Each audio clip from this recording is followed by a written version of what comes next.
the representative of Pakistan has asked for the floor to make a further statement. I give them the floor. Thank you, Mr. President.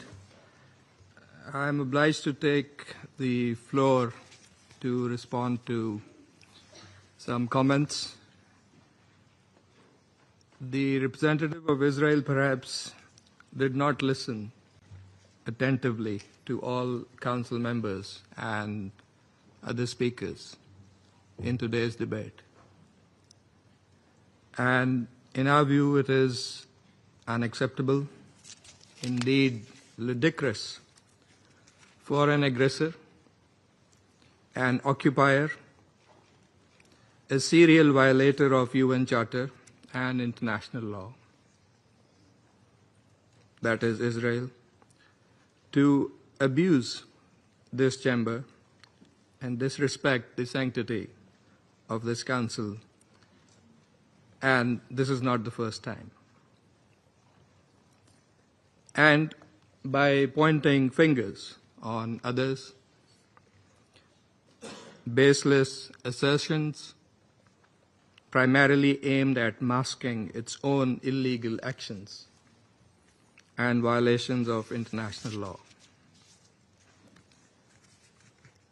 President, but that's not at all surprising. It is an occupier that does not listen to anyone, that does not pay heed to any advice, even from its friends, if there are any left, that refutes, and not just refutes, it threatens members of the international community, international media, international human rights and humanitarian organizations, doesn't listen to the ICJ or the ICC, and threatens the UN and its senior officials.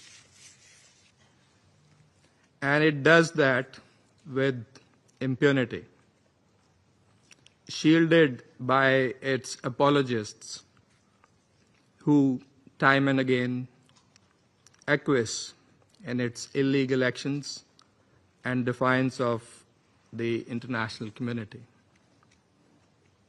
And like all occupiers, despite being the aggressor, it feigns and plays the victim.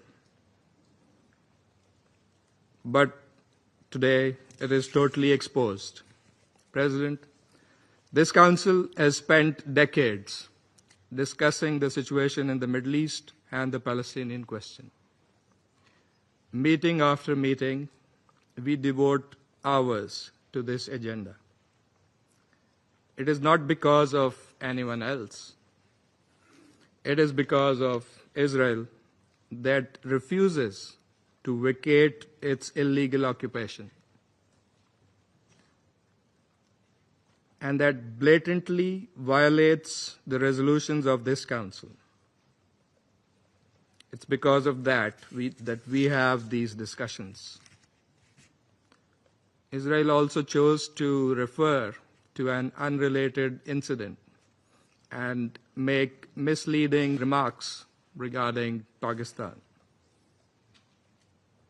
in an effort to justify its own illegal actions and violations of international law. Pakistan's position on that incident has been clearly stated and is publicly available. The international community is well aware of Pakistan's frontline role and sacrifices in the international community's fight against terrorism. The entire world, including our partners, acknowledge that Al-Qaeda was largely decimated due to Pakistan's counterterrorism efforts.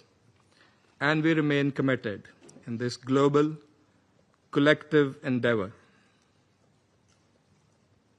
We cannot accept insinuations from an irresponsible rogue state that is, in fact, the perpetrator of worst kind of state terrorism that we are witnessing in Gaza and, in fact, in the occupied Palestinian territories for decades.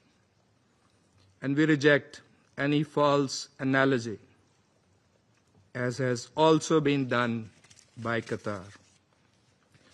For whatever way it interprets the statements in this council, the occupying power must go back and read carefully the statement issued by the Security Council today.